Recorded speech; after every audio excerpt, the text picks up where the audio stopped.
इनका सवाल यह है, कोई भाई है इनका, वो कम दिमाग है और वो काम नहीं करता, उसके खर्चा भी मैं ही उठाता हूँ, बीवी को मेरी एतराज़ है, मैं क्या करूँ? भाई देखो, एक तो बीवी से छुप के अपने भाई की मदद करो।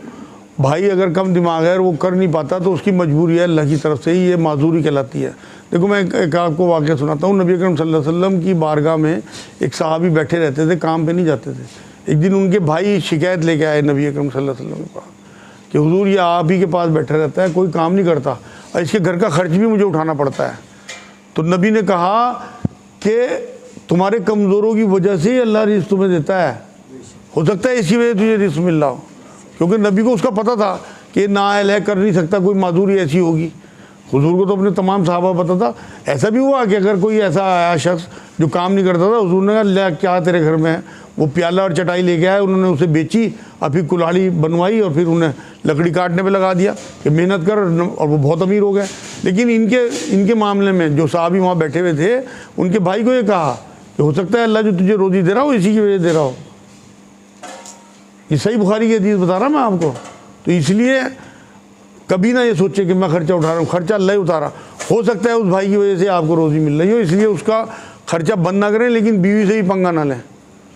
बीवी से छुपा के उसकी मदद करना शुरू कर दें और कुछ इस तरह का सिलसिला बांध दें कि मनी आर्डर से या किसी भी ज़रिए उसे पैसे पहुँचते रहें। इस्लाम मज़हब में पोस्टमार्टम का क्या कॉन्सेप्ट है, या फिर जो लाशें मेडिकल कॉलेज में जाती हैं प्रैक्टिकल के लिए, तो क्या ये सही है या गलत? इनका सवाल यह है, इस्लाम में पोस्टमार्टम का क्या हैसियत है, और जो मेडिकल कॉलेज में लाशें वगैरह जाती हैं उन पर रिसर्च होती है, उनका क्या?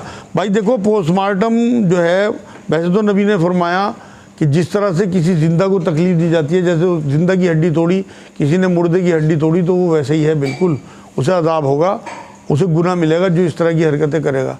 लेकिन शरीयत में जो उलमाए दीन है, उन्होंने इजाज़त दी है इस बात की कि अगर कहीं ऐसा कोई जुर्म हो जाए और मुजरिमों को पकड़ना हो तो उतना हिस्सा काट के पोस्टमार्टम का बिल्कुल पता लगाया जा सकता है, क्योंकि टेक्नोलॉजी बहुत आगे बढ़ गई, डिस्कवरीज हो गई।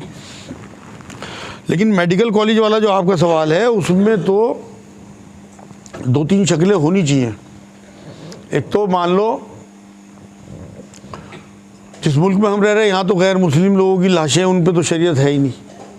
लेकिन जो मुसलमान मुल्क हैं, वहाँ भी अगर रिसर्च इस तरह की होती है तो ये चाहिए कि इस तरह की फ़िल्में बनवाई जाएँ ऐसे गैर मुस्लिम मुल्कों से जहाँ इस तरह की रिसर्चें हो रहे हैं, वो फिल्मों के ज़रिए स्टूडेंट्स को सारा सिखाया जाए, क्योंकि सिखाना ज़रूरी है।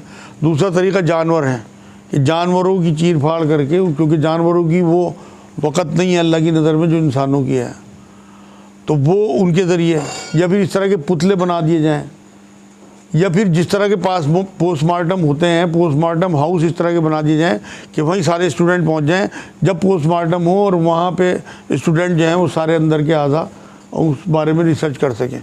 तो बेहुरमती से लाशों की बचना है जितना भी कोशिश हो, और जितनी ज़रूरत हो उतने काटने की इजाज़त है शरीयत में। लेकिन गैर ज़रूरी जिस तरह काट के फेंक देते हैं और फिर वहाँ कुत्ते नोच रहे, जो हम देखते हैं वीडियो वगैरह, और लाशें इस तरह से पड़ी हुई हैं, उन्हें कुत्ते नोच रहे हैं या कौवे खा रहे हैं, ये बेहुरमती है इंसानों की। और देख मतलब सोच के ही मुझे तो अंदर से गिलगिली होती है कि क्या इंसान की बेहुरमती इस दौर में हो रही है।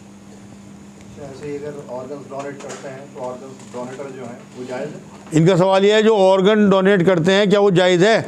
भाई देखो, इसमें उलमाए दीन में इख्तलाफ है। कुछ तो कहते हैं जायज़ है, कुछ कहते हैं नहीं देने चाहिए क्योंकि अल्लाह के हैं, हमारे नहीं है।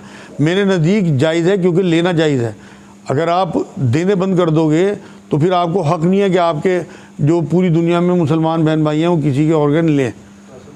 आप ब्लड डोनेट करते हैं, नहीं ब्लड, देखो एक बात सुनो, ब्लड जो है ना वो कुछ दिनों में बन जाता है, और ऑर्गन जो है वो बनते नहीं, उनकी वजह से डेथ का ज़्यादा खतरा होता है। ब्लड की वजह से डेथ का खतरा नहीं होता। जैसे किडनी है, 2 रखी हुई है, अक्सर ये देखा किसी ने एक किडनी दी, दूसरी किडनी भी उसकी अगर फेल होने लगी वो डेथ हो जाएगी उसकी, तो लोग डरते भी हैं इसीलिए देते हुए। लेकिन मेरे नज़दीक देना ठीक है, क्योंकि लेना ठीक है।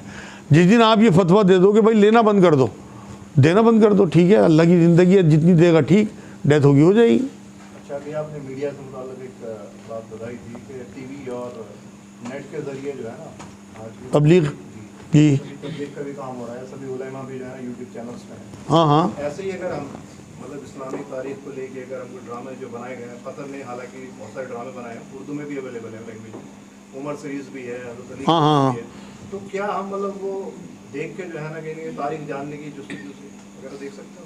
इनका सवाल यह है, जो इस्लामी मुल्कों ने ड्रामे बनाए हैं क्या उन्हें देख सकते हैं? बिल्कुल देख सकते हैं भाई, वो आपकी तारीख है, देखने चाहिए। आपको पता हो आपके बुजुर्गों ने किस तरह से सेक्रीफाइस किए हैं, किस तरह से दीन को हम तक पहुँचाया, तभी तो आपकी नज़र में दीन की अहमियत होगी। हमारी नज़र में दीन की अहमियत क्यों नहीं है? क्योंकि हमें हिस्ट्री पता ही नहीं, बताई नहीं गई उस तरह से। अगर इन फिल्मों के ज़रिए आप ये देखो ना, अर्दुल गाजी ने किस कदर धूम मचाई, कौन सा सीरियल था वो तुर्की का, और ये उमर सीरीज़ इतनी बढ़िया सीरीज़ है, मैंने कुछ उसके एपिसोड देखे।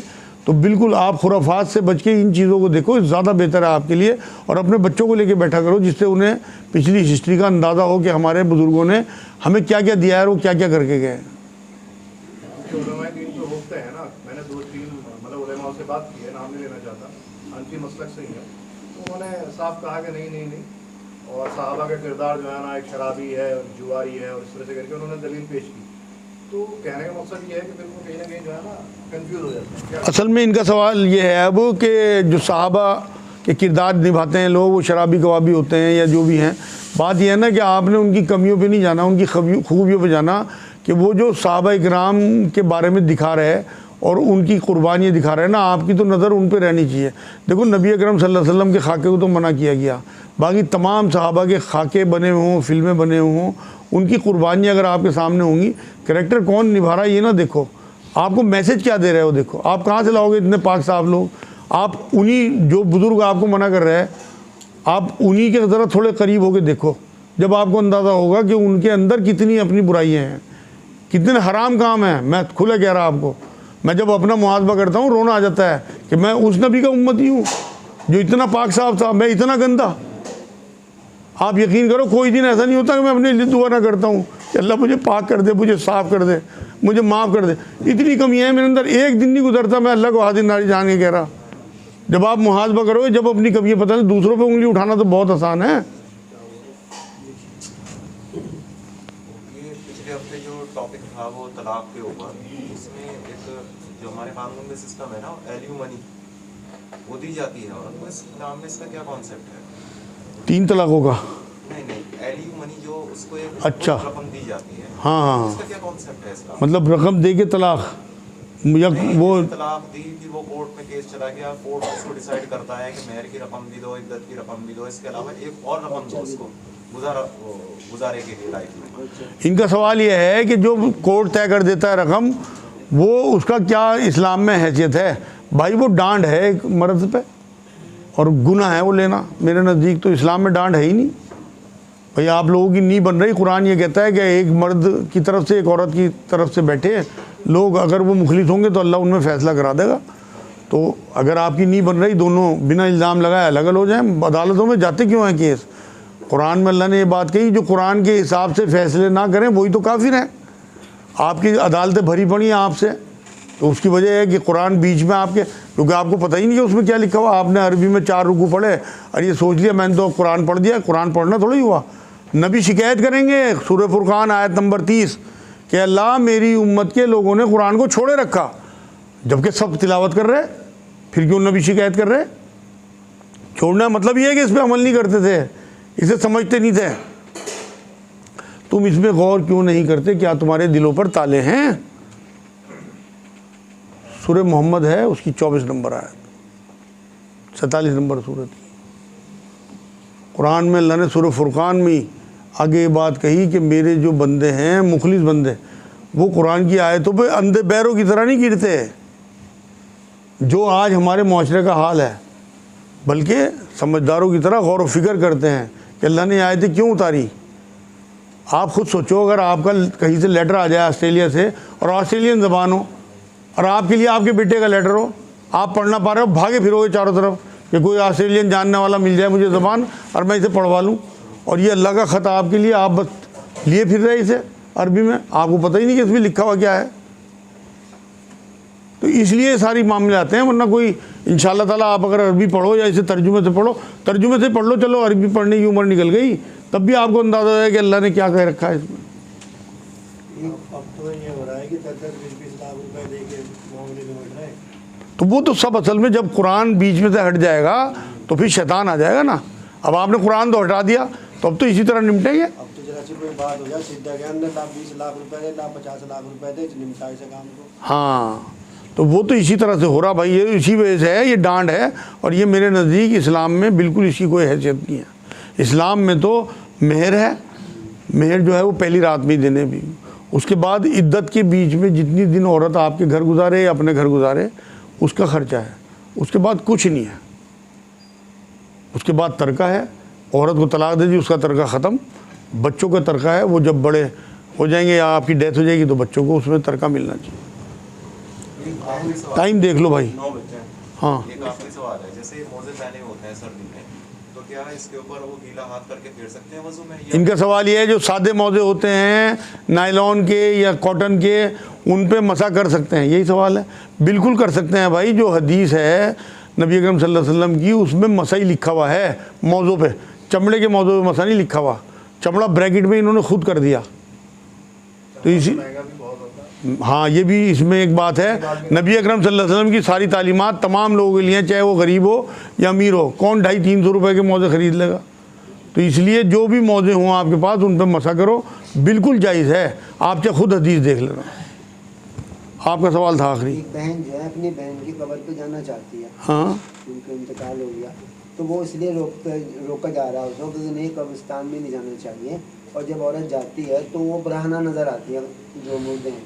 तो ऐसे में तो वहाँ जेंट्स भी मुर्दे हैं, तो अगर मतलब लेडीज़ भी मुर्दे हैं और जेंट्स जा रहे हैं तो क्या उन्हें भी?